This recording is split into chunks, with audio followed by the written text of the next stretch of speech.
Hey guys, I've been wanting to make this video for a while and I got ready to do that this evening and picked out the perfect place in my house, and then in came my family and they wanted to turn on their TVs and videos and have dinner and all that stuff that families like to do. So I moved to the unfinished studio above the garage, and sorry about the atmosphere, but I want to talk to you about how to save homeless pets and what you can do. Anybody. I'm talking to anybody that is watching this video. I don't care how old you are. I don't care how much money you have. If you have access to the internet, you can help save homeless animals. So we're going to start with the easy stuff and work our way up to the hard stuff, because I have heard and seen on social media so many times people say, if I won the lottery, I would buy a farm and save them all. That's a nice dream and a nice thought, but there are literally thousands upon thousands of animal rescue organizations across the world trying to do just that, and it's impossible. You can't save them all. And if you're going to be involved in animal rescue, like more in the thick of things, you're going to get your heart broken over and over, because you're going to try to save them all and it just can't be done right now.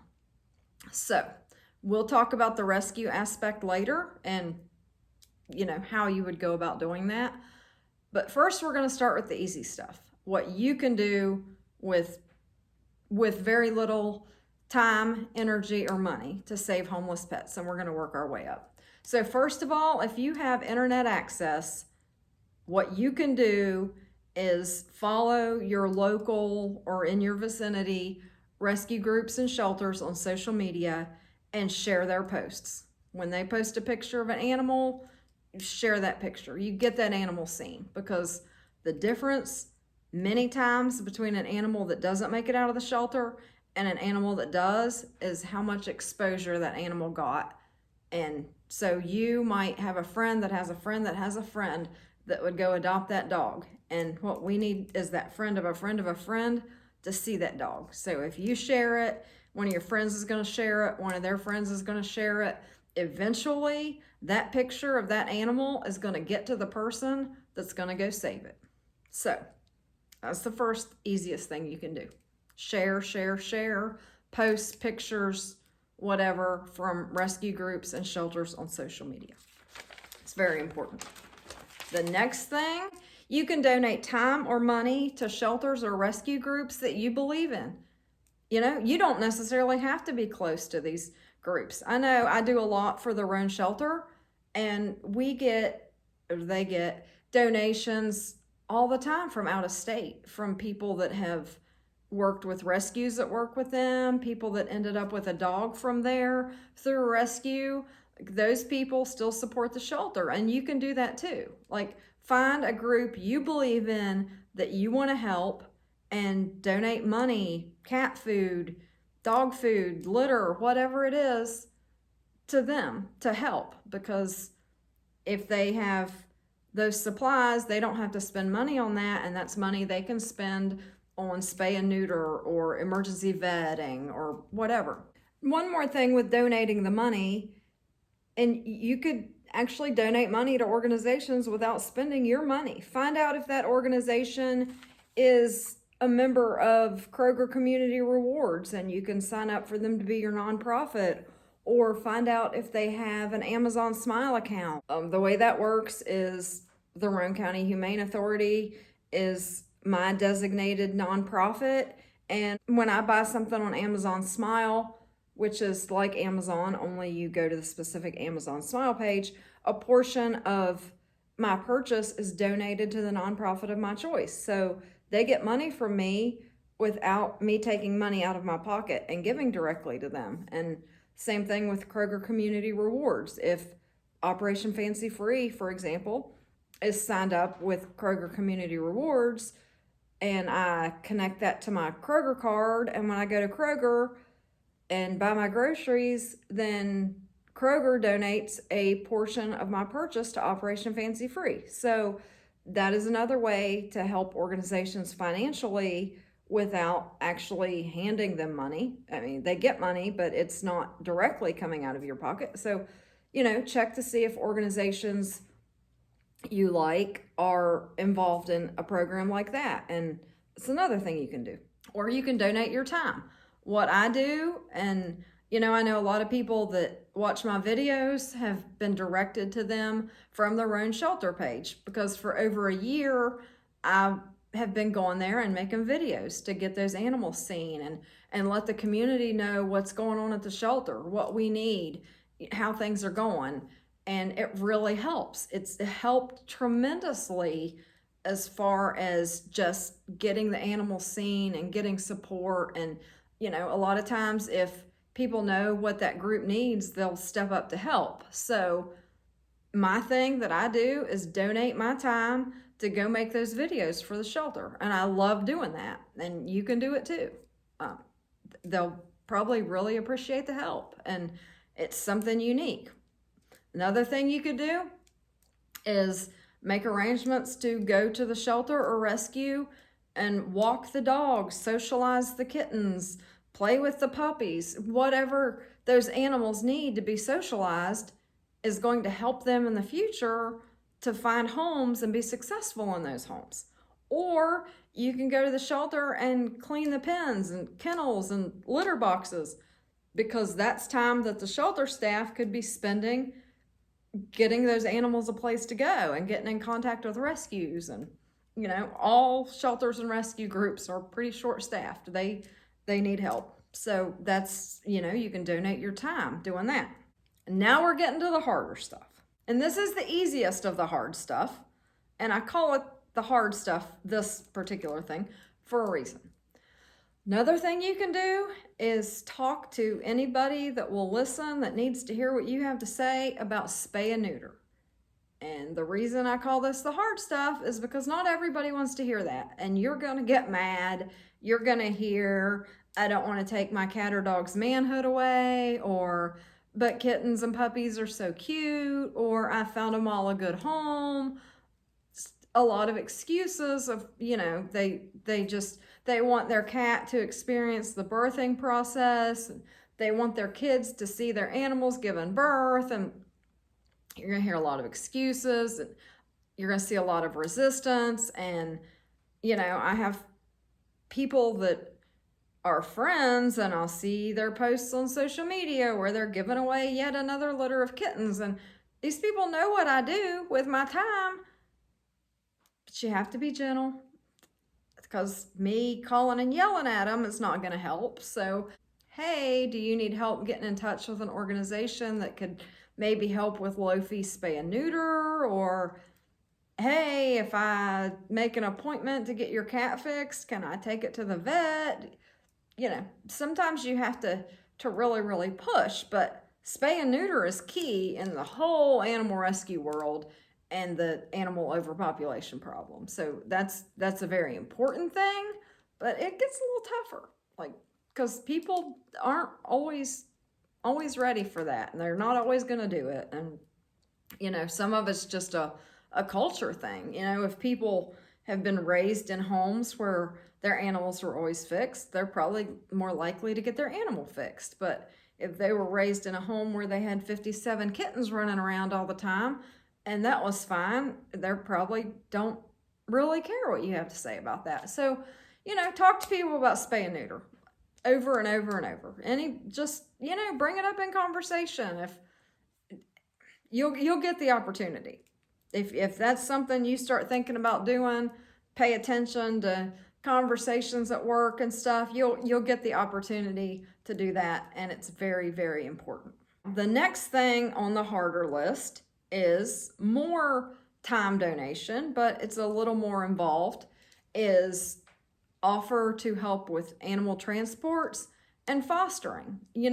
There are animal transports that happen all around the world. People in the United States get dogs from other countries through rescue groups. That happens. And, sometimes they fly into the airport and then they need a ride to whatever state they're going to. Or somebody in Washington State might have adopted a dog from Ohio, and There will be legs of transports, somebody will drive it from the shelter to the state line, and then somebody will meet them at the state line and drive it 100 miles. And they do this all across the country. People do little legs of the transport. Or, we have somebody that comes to the Roan shelter when a rescue group in Washington, D.C. rescues a bunch of animals. Somebody drives them from the shelter to Maryland and meets them. So that's an all-day excursion that, if we didn't have somebody to do that, those animals probably wouldn't get saved. And then the fostering. A lot of times when an animal gets pulled from a shelter, it can't go to the rescue immediately. It's got to be fixed, have shots. The rescue might not have room just yet. So they pull the dog, and it needs a foster home to stay in until it can go to its adoptive family or the rescue. So you can enjoy the animal without having that long-term commitment. But that's still a lot of work, You've got a new animal in your house and have to figure out how your animals are going to get along with it and how you're going to get it to the vet appointments. And so that's a little harder, and it's important. So that's something you could do. The next, we're getting really hard now, thing that you could do is start a spay and neuter program. We'll talk about Operation Fancy Free here in Jackson County. They started 8 or 9 years ago because Brian and Kathy were involved in, I think, fostering dogs and doing transports and stuff. And one night they stopped at Kentucky Fried Chicken, and there's a known feral cat colony there for a long time, and there were cats everywhere. And cats were literally getting run over in the drive-thru, and they were hungry, and people would feed them chicken. And Brian and Kathy were there one evening and saw all these cats, and they sat in their car and cried over these cats and decided to be the ones to do something. So they started Operation Fancy Free, and 8 or 9 years later, they have spayed and neutered over, or close to, 4,000 cats. They go out and do the trap, neuter, and release, and they've done their grants and fundraising, and it's just 2 people. 2 people have made a difference to almost 4,000 cats. And I would hate to know, or love to know, how many litters and how many thousands upon thousands of cats they prevented from being born into suffering by doing that. And they've pretty much dedicated most of their lives now to doing that. If they're not trapping and neutering and releasing, they're planning for the next time. See that cat back there? That is a stray cat that came to my house a couple years ago, and if he would come closer, you would see his little ear tip, and he followed me outside and up here to do my video because he wanted to be distracting. Anyway, as if on cue, there is a Operation Fancy Free trapped and neutered cat that decided he wanted to be friendly after all that happened. So anyway, you could start a trap, neuter, and release program, and that's not something that's oversaturated. I know a lot of areas really need that. It's a lot of work, but it's a need.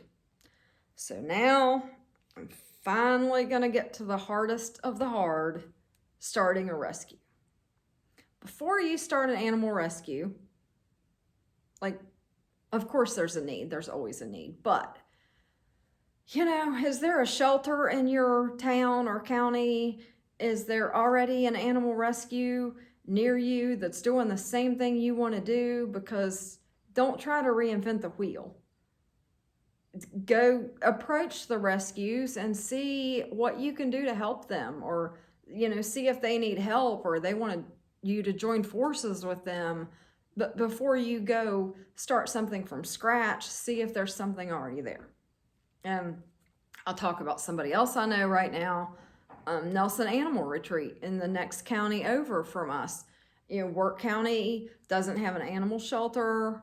There was a need, and, they started out fostering animals, and then he was working as the dog warden in the county and keeping the animals in kennels at his house, and they have built that into a rescue.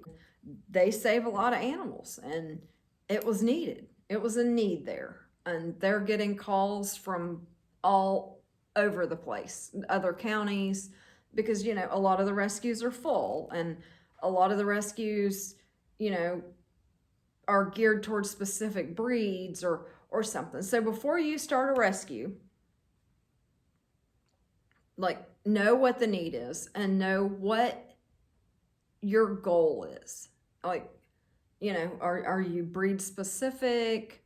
Are you, geared towards elderly dogs? Or, like, decide what you want. And if there's nobody else in the area doing that, then by all means, you can do that. But, understand that you're going to need money. You're going to need fundraising. You're going to need time. You're going to need resources as far as getting these animals adopted.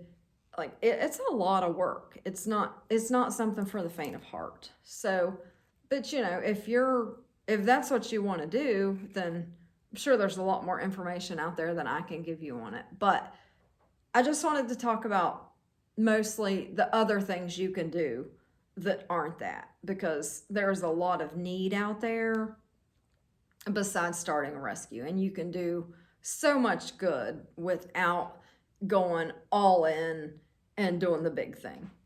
Little things add up. If 100 people do something little, you're going to make a big difference. So that's what I wanted to share with you guys. And like I said, if you have something to add, if I've missed anything, if you agree with me, if you disagree with me, let me know.